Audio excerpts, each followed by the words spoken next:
Since the beginning of recorded history, the human race has been at war. First with members of their own family, then their fellow countrymen, and finally nations at large. Yet perhaps the starting ground for all these conflicts lays somewhere deeper, within the very character of the human condition, in the dark, untouchable crevices of the human heart. It is said that the first iniquity of free will began even before the maiden pilgrimage from the embryo, preceding the very creation of the earth itself, in the forelife of souls in the heavenly realms. The dawn of warfare, some believe, was initiated by a fallen angel whose trespass against God was pride. In ancient Babylonia, in an age so long ago that the exact millennium remains in question, the Tower of Babel began construction. It was to be the single greatest achievement of the human race. A tower so tall that its summit would reach the heavens, and by it prove to the world that their race was superior. It would be God's irony that it would never be finished. Time passed, nations fell, a machine age emerged, and once again the ingenuity of the species which held dominion over all others unveiled what was at the time the most monumental accomplishment ever imagined, the largest machine yet constructed. An automation so mammoth and so revered, even before its first demonstration, that its only befitting name was Titanic. On April 10th, 1912, it set sail. It was boasted to be the ship that God himself could not sink. It would be God's irony that the very element that was meant to keep it afloat would cause it to sink. Water, frozen water, in the form of an iceberg. Not even one voyage did it complete. And then the next age embarked into the annals of human history, perhaps the last age, the space age. Competition for victor was unparalleled. Powerful nations spent billions in unabashed rivalry to outdo the other. The Soviet Union launched the first orbiting satellite, the first animal, the first man. They had logged 500% more hours in space than the United States. And in June of 1969, they launched an unmanned probe to the moon to retrieve the first soil sample from another world, just 1 month before Apollo 11. That's how close the race was. Had their unmanned probe not crash-landed into the lunar surface, the first moon rock brought back to Earth would have been by the Soviet Union. Richard Nixon, president at the time, had this to say about the latest work of the human hand. It is the greatest week since creation, the greatest event since the laying of the foundation of the seas, since the origin of the universe itself, since the design and formation of the delicate human eye through which all these things are perceived, was a flying machine with its 2 passengers landing on its closest celestial neighbor and returning from where it came. Perhaps again God's irony lies somewhere within this great boast of humankind. The building of the tallest tower for the sole purpose of standing out among the races was never finished. The machine that was so great that it was said to be untouchable by even God never completed its first voyage. And finally, the crowning achievement of humankind, the greatest boast of the species, the event in human history most associated with pride in our own accomplishments, landing on the moon. 20 years later, and years behind schedule, the same space program couldn't put into Earth orbit a telescope with a lens that focused. And yet 2 decades earlier, a mission 100 times more complicated worked on its first occasion. With close scrutiny of the motives of the zealous Nixon administration, a critical examination of the entirely government-controlled press coverage, and newly discovered footage of the crew of Apollo 11 staging part of their mission, we wish to detail what may come to be the greatest government conspiracy of all time. A funny thing happened on the way to the moon.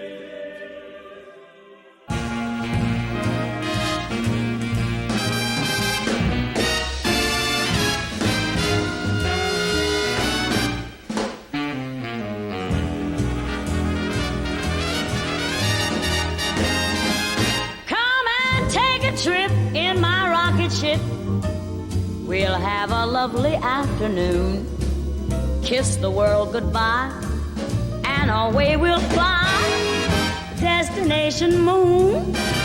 We'll travel fast as a light till we're out of sight. The earth will be like a toy balloon. What a thrill you'll get riding on my jet. A destination moon. We'll go up, up, up, up. Straight to the moon we two. High in the starry blue. I'll be out of this world with you. So away we'll steal in my space mobile, a supersonic, a honeymoon. Leave your cares below, pull the switch, let's go. A destination moon.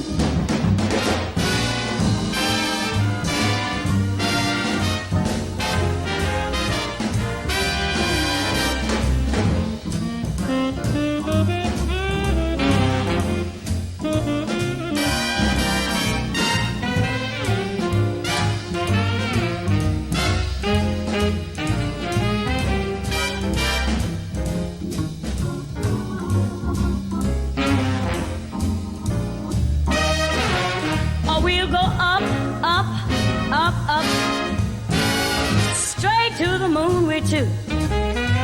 We'll be high in the starry blue. I'll be out of this world with you. So away we'll steal in my jet mobile, a supersonic, a honeymoon.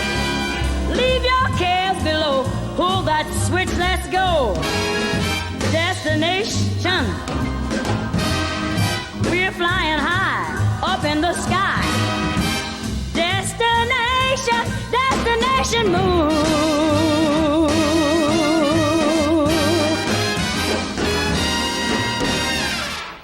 Dr. von Braun, how would you say we stand in relation to the Russians, and do you think we can ever catch up? I'm convinced that in the space field, the Russians are ahead of us, particularly in large weightlifting capability. And that at the moment, the problem is not so much to catch up, but first build up the working speed that they have already demonstrated. After we are running as fast as they do, there's still a considerable gap to close, and only the future will tell whether we'll manage to close that gap. We cannot and will not ever get into this race as we should, so long as all of our objectives are short-term objectives. We've got to have no finite end to our objectives. The end of our objectives should be as far as we can see at any given time. But right now, we need a 10 to 12-year program that has as its ultimate goal the manned domination of space. And if we don't, we're going to be in trouble. I believe that this nation should commit itself to achieving the goal before this decade is out of landing a man on the moon and returning him safely to the earth. We must assure our preeminence in the peaceful exploration of outer space, focusing on an expedition to the moon in this decade. T-minus 60 seconds and counting. We passed T-minus 60. 55 seconds and counting. Neil Armstrong reported back when he received the good wishes. Thank you very much. We know it will be a good flight. Good luck and Godspeed. 40 seconds away from the Apollo 11 liftoff. All the second stage tanks now pressurized. 35 seconds and counting. We are still go with Apollo 11. 30 seconds and counting. Astronauts report it feels good. T-minus 25 seconds. 20 seconds and counting.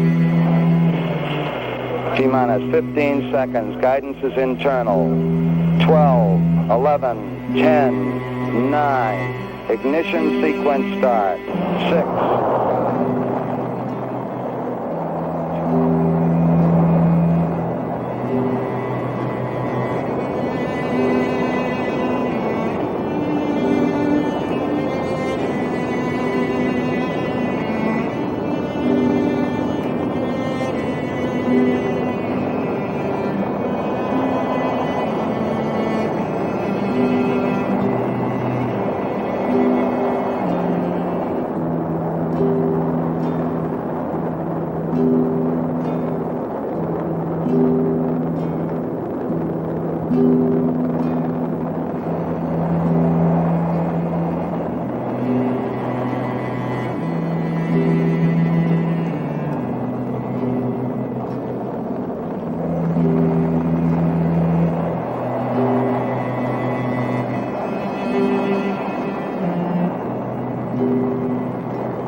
unbeknownst to the citizenry, high above the Earth, beginning at an altitude of 1,000 miles and extending an additional 25,000 miles, lay lethal bands of radiation called the Van Allen radiation belts. Every space mission in history with humans on board, from both the United States and Soviet Union, from the first in 1961 to the present, has been well below this deadly radiation field. Mercury, Gemini, Soyuz, Skylab, the Space Shuttle, all maintained altitudes well below 1,000 miles. All except Apollo. The more experienced Soviets spent 100 hours in space for every 20 hours of the US. In order to survive the hour-and-a-half journey through this radiation field necessary to reach the moon and return, solid lead shielding between the astronauts and the exposure outside would be required. The mammoth Saturn V rocket used by Apollo was already 35 stories tall and weighed as much as a battleship. To add additional tonnage in the form of a lead barrier completely surrounding the crew members would have made it impossible for the vehicle to get off the ground. That is why the Soviets, though more advanced, only sent an unmanned probe to the moon. The Apollo spacecraft's narrowest shielding was less than 1/8 of an inch of light aluminum. In 1998, the Space Shuttle flew to an altitude of 350 miles, one of its highest altitudes ever, hundreds of miles below the beginning of a field of radiation that was so severe that the astronauts inside of their shielded spacecraft and inside of their shielded spacesuits saw flashes of light with their eyes shut that they described as shooting stars, due to radiation penetrating first the shuttle's shielding, then their spacesuit shielding, then their skulls, and finally the retinas of their closed eyes. As a result, CNN issued the following report noting NASA's unpredicted surprise. The radiation belt surrounding Earth may be more dangerous for spacewalking astronauts than previously believed. Scientists say the phenomena known as the Van Allen belts can spawn killer electrons when the Earth's magnetic field changes. These electrons that are being studied could have an important effect, not only on satellites, which has happened in the past, but could also affect the astronauts by creating large doses of radiation that could influence their health. The electrons can penetrate through various materials, including spacesuits, and can pass through, in fact, the walls of the space station, and can create high charges deep inside of these objects. President Kennedy, a man of political, not scientific background, set the irrevocable goal of landing a man on the moon by the end of the 1960s, just days after America's first astronaut had spent a mere 16 minutes in space, not even achieving a single orbit around the Earth. We choose to go to the moon in this decade and do the other things, not because they are easy, but because they are hard. We take an additional risk by making it in full view of the world. But as shown by the feat of astronaut Shepard, this very risk enhances our stature when we are successful. The technology necessary to launch the massive Saturn V rocket and an intercontinental ballistic missile is 95% similar. When the Soviet Union launched mankind's first satellite, Sputnik, in 1957, there was grave concern that they had mastered space ahead of the United States and might use this advantage to launch a first nuclear strike from an orbit high above North America. When they also put the first animal in space, then the first man in space, then achieved the first spacewalk, the first crew of 3, and the first ever of 2 simultaneously orbiting spacecrafts, concern turned to fear and then horror as America watched their communist enemy achieve all these firsts with no hope in sight of ever catching up. President, a member of Congress said today that he was tired of seeing the United States second to Russia in the space field. I suppose he speaks for a lot of others. What is the prospect that we will catch up with Russia and perhaps surpass Russia in this field? However tired anybody may be, and no one is more tired than I am, it is a fact that it's going to take some time, and I think we have to recognize it. They secured these large boosters which have led to their being first in Sputnik and led to their first putting their man in space. We are, I hope, going to be able to carry out our efforts with due regard to the problem of the life of the man involved this year. But we are behind. If it was impossible to better the Soviets in the space race, which was really a race of technological armaments, what could be done? How could America offset the threat of superior weaponry? Throughout the history of rivalry and war, astute generals of lesser armies than their counterparts have used deceit and misinformation as a method to achieve victory. In World War II, for example, columns of inflatable tanks were placed at locations afar from Normandy to draw German forces away from the real location of invasion. The Star Wars missile defense program rigged tests to make it seem more advanced than it really was. That's the conclusion of the General Accounting Office. The aim was to fool the Soviet Union about US military readiness during the Cold War.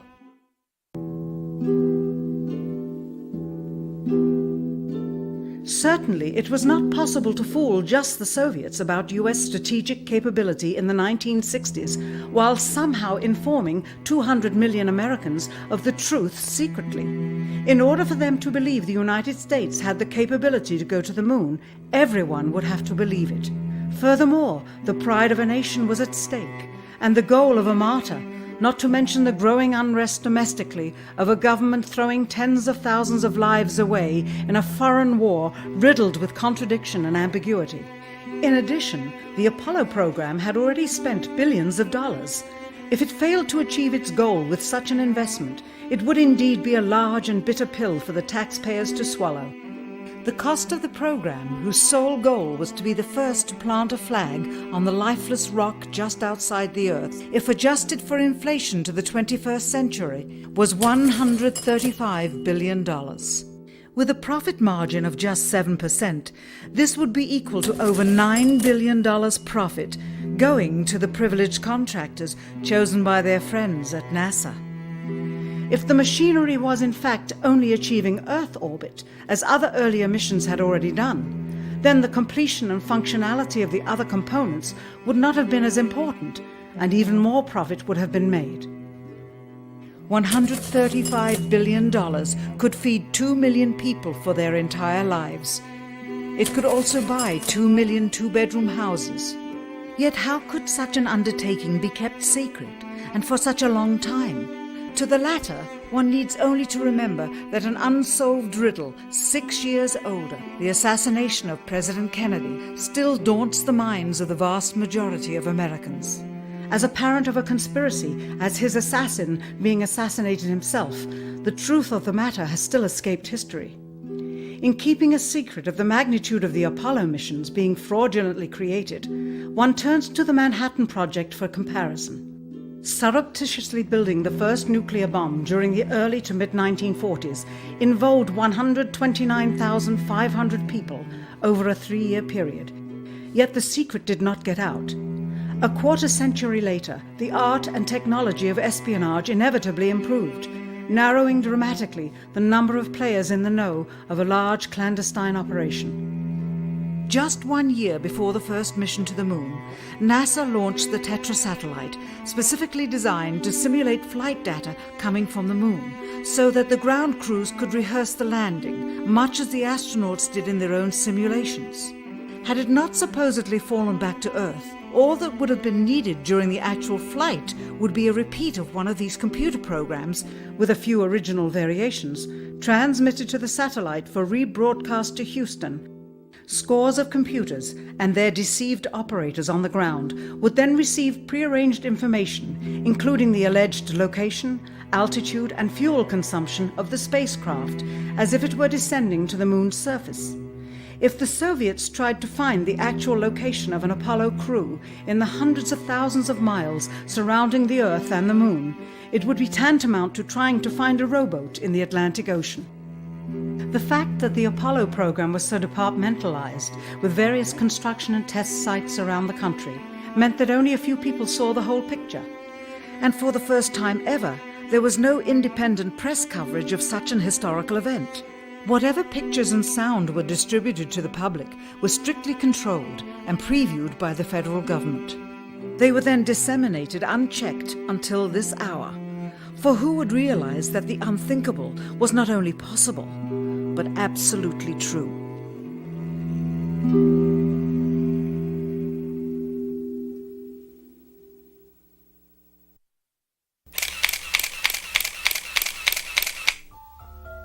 And what of the photographs?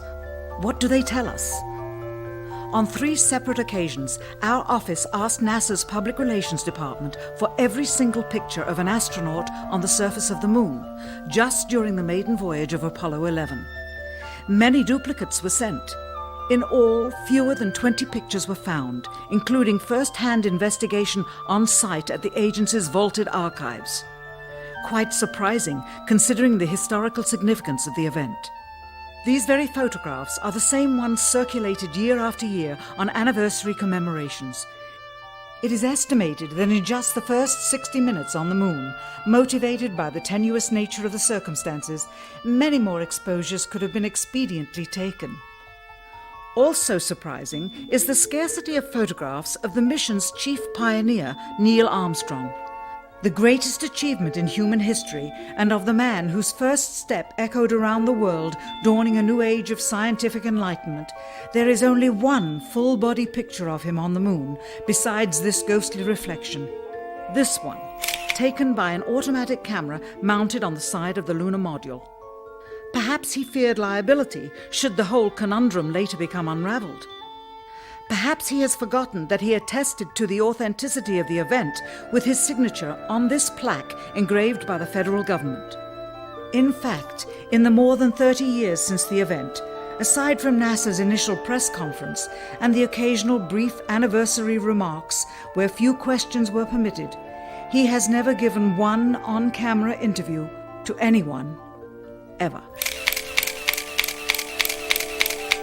From an analytical standpoint, photographic anomalies have to be sought out with an understanding of lighting and shadows. The most straightforward is simple. When objects are lit solely by the sun, as all the scenes on the Moon were said to be, after all, lighting equipment was not only impractical, it was unnecessary in bright sunlight, then all shadows, regardless of the landscape, will run parallel with one another and never intersect, as shown by this example. In these seldom-seen photographs, obtained from a rarely used auxiliary NASA archival site, it is clear that these scenes were lit with artificial light. These shadows, which are cast at different angles, are evidence that a second light source is being used. In addition, the sun would not cause an isolated hotspot like this, only an artificial light would.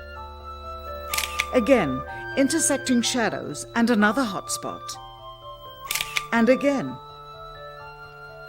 And again. It is simply impossible for this picture to have been taken with sunlight on the Moon. Here, the shadows are shown to be as black as pitch. And yet here, completely in a shadow, the astronaut is lit up like a Christmas tree. How can this be? Or this, on the shadow side of the lunar module. In this magnification of an Apollo photograph, a rock, very likely a papier-mâché prop because of the crease here, is categorized with the letter C.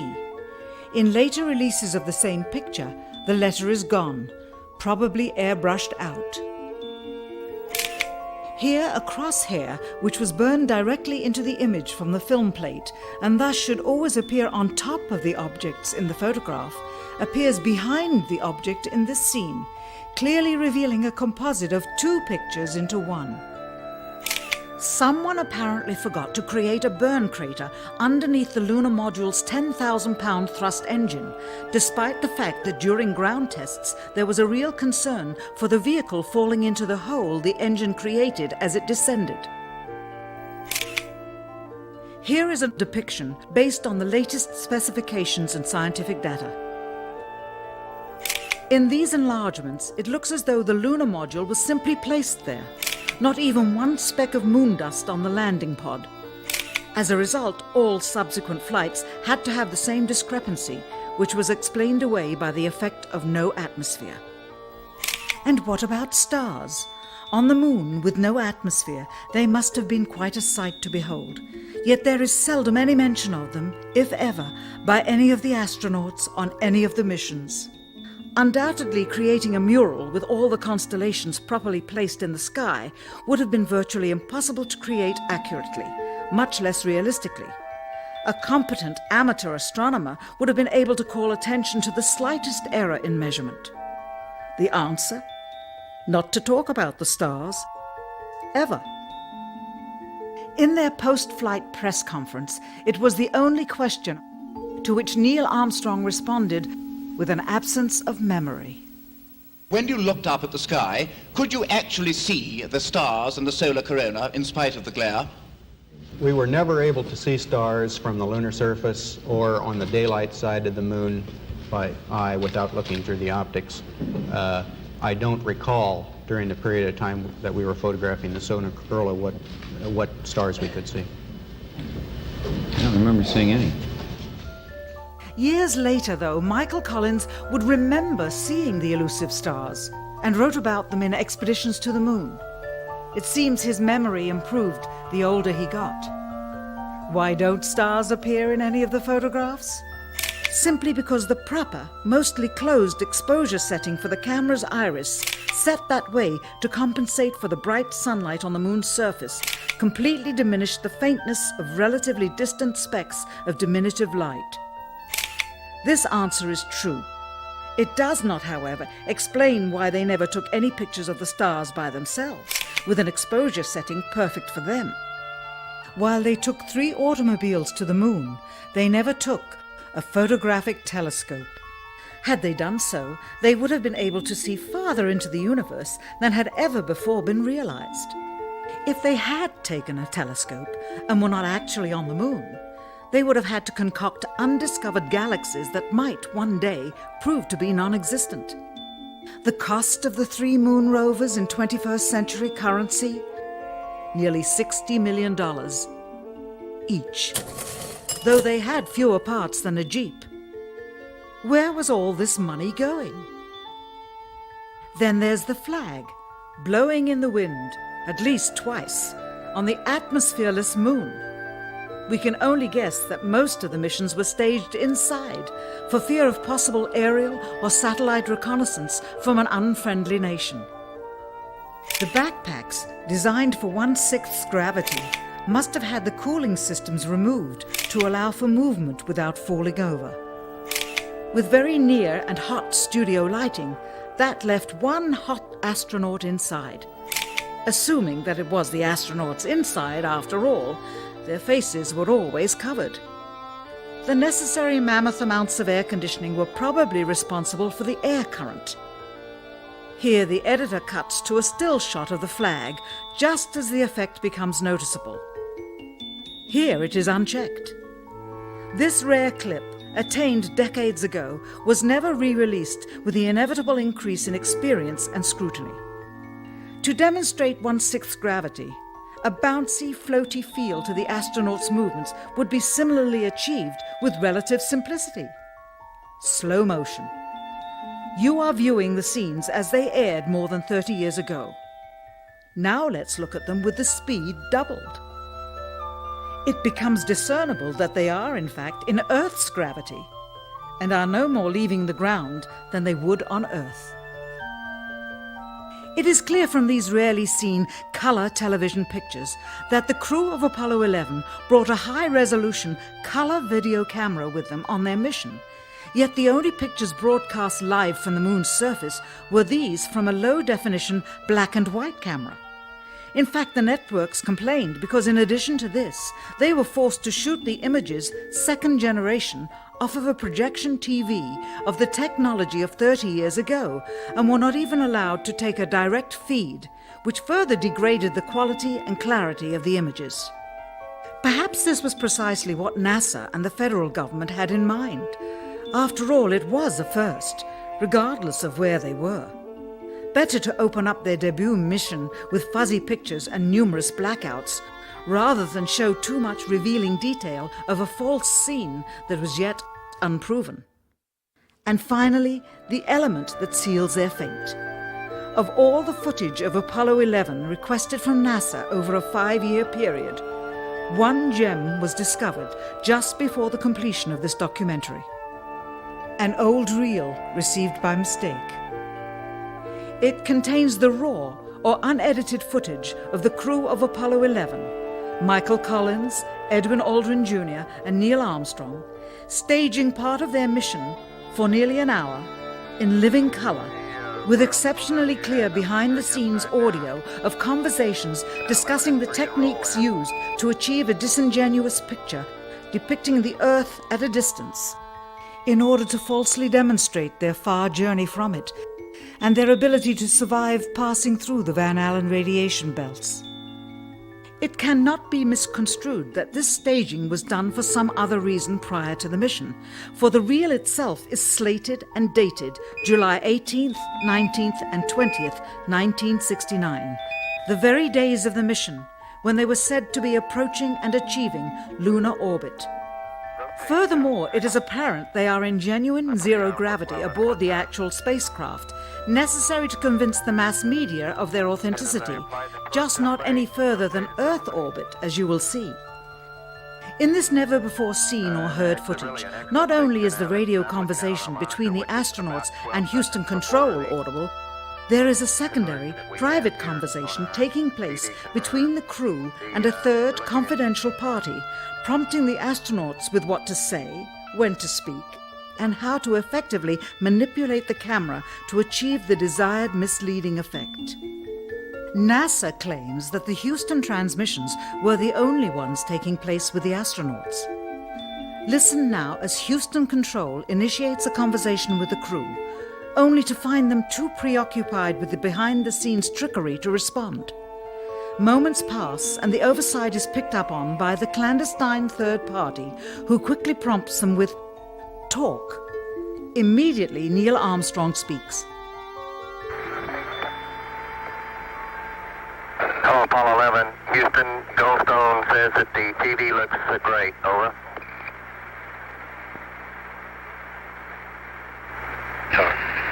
Okay, Roger. We're wrapping in on Earth. Again, the illusion they are attempting to create is the Earth at a distance to demonstrate their far journey from it and their ability to survive passing through the Van Allen radiation belts. Understand, too, that only about 20 seconds of this raw footage was ever broadcast to the public, and these conversations discussing their deception were believed to be private, until now. Here they discuss that these television transmissions were in fact not broadcast live as everyone believed. They were first screened and edited for playback later. Roger, Neil. We just wanted a narrative such that we can, when we get to playback, we can sort of correlate what we're seeing. Thank you very much. Here they discuss the fact that they have turned out the lights and have blocked out sunlight from entering the spacecraft through the other windows, as to not cause any reflected light to fall onto the spacecraft's wall in the foreground. Okay, very good. Well, we shut out the sun coming in some of the other windows into the spacecraft, so it's looking through the number one window, and there isn't any reflected light.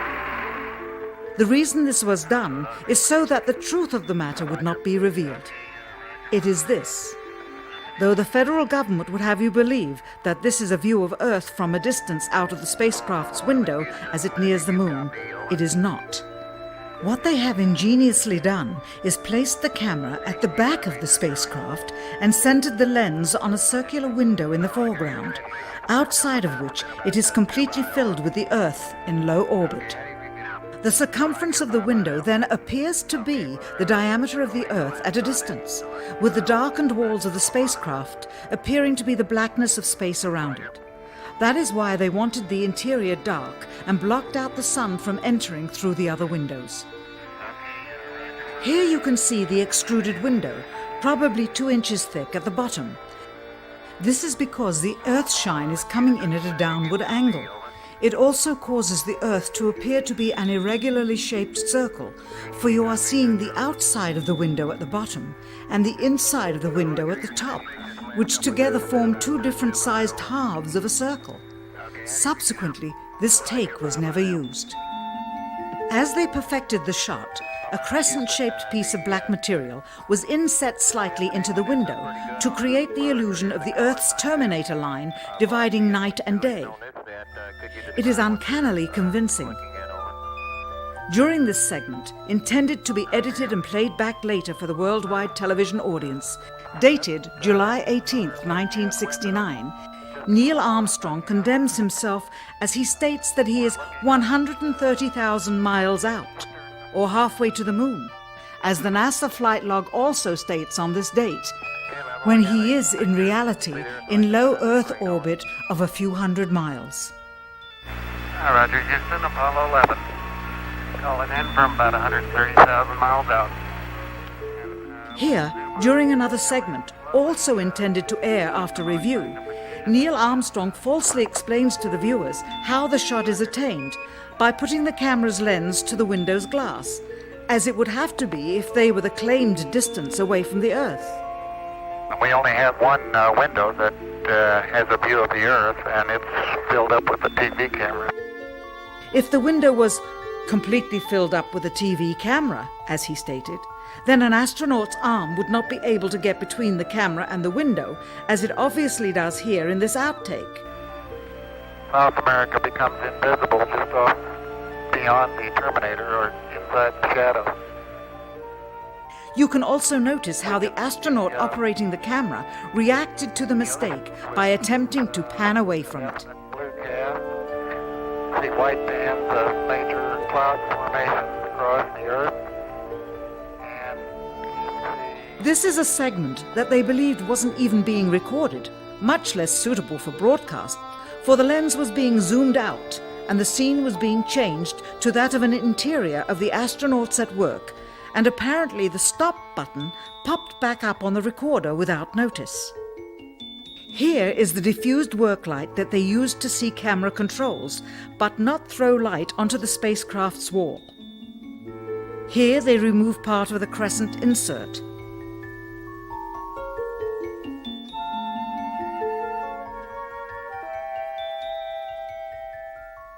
Finally, the iris is opened up and you can see the real location of the camera and the very bright and near Earth out the window. Here is the slate for the 19th of July, and the same shot of trickery on the 19th of July, and then the 20th, and the same misleading shot on the 20th. Later that evening, they were said to be walking on the moon. How can this be when they were in Earth orbit only 9 hours earlier, and the moon is some 3 days' journey away? Furthermore, if they genuinely went to the moon, why would they be faking any part of it? Why this trickery with the window? By faking being halfway to the moon, it becomes apparent that they did so because they could not even go halfway. It thus confirms that the stumbling block to their success was the lethal radiation of the Van Allen radiation belts. Since the same equipment was used on the subsequent missions in the 40 months that followed, none of them could have gone to the moon. They only increased their proficiency at staging them. When some TV viewers of the second manned mission to the moon telephoned the networks complaining that reruns of I Love Lucy were being interrupted, it became clear that for the taxpayers, once was enough. But it wasn't enough for the government and contractors. Billions of dollars of pure profit went with each return. How coincidental that the following mission would have the element of life and death jeopardy. Apollo 13. Now the public would take going to the moon more seriously and be reconnected with the drama. We now realize that perhaps the reason Neil Armstrong has never given an on-camera interview is because he doesn't want to lie anymore. What threats may have been made upon such honorable men or their families to possess their reluctant cooperation and later ill feelings towards perpetuating this still darkened hour in American history. NASA's highest-ranking official, James Webb, resigned without explanation just days before the first Apollo mission. Why, when he was on the threshold of achieving the greatest accomplishment of his career? All 3 Apollo 11 astronauts also resigned shortly after their return. On the 25th anniversary of the event in 1994, Neil Armstrong made a rare public appearance and held back tears as he spoke these brief cryptic remarks before the next generation of taxpayers as they toured the White House. Today we have with us a group of students among America's best. To you, we say, we have only completed a beginning. We leave you much that is undone. There are great ideas undiscovered, breakthroughs available to those who can remove one of truth's protective layers. He is that layer. Perhaps someday soon, with the uncovering of this footage and its meaning, the true patriots of America will rise up or come forward and free the citizens and themselves from the sin that so easily entangles and from a federal government that needs to have the gangrene cut off. Even if the government's destruction would come from the truth, then it is not worthy to stand, and its betterment would inevitably follow. All of us are mortal. All of us will die. Perhaps the seeking of a clear conscience before that hour will motivate the truth into the light. Perhaps as citizens we should offer amnesty for this and other crimes of history, for facts from those involved, before the truth perishes with them. Why must we wait until the year 2017 to open the Kennedy assassination files? Perhaps they will not even be opened then, for the law that reluctantly stipulates their release says so with this clause, quote, with the exception of documents certified for continued postponement by the President. Whoever believes the citizens to be too immature for the truth are too immature for power. The truth will always set us free.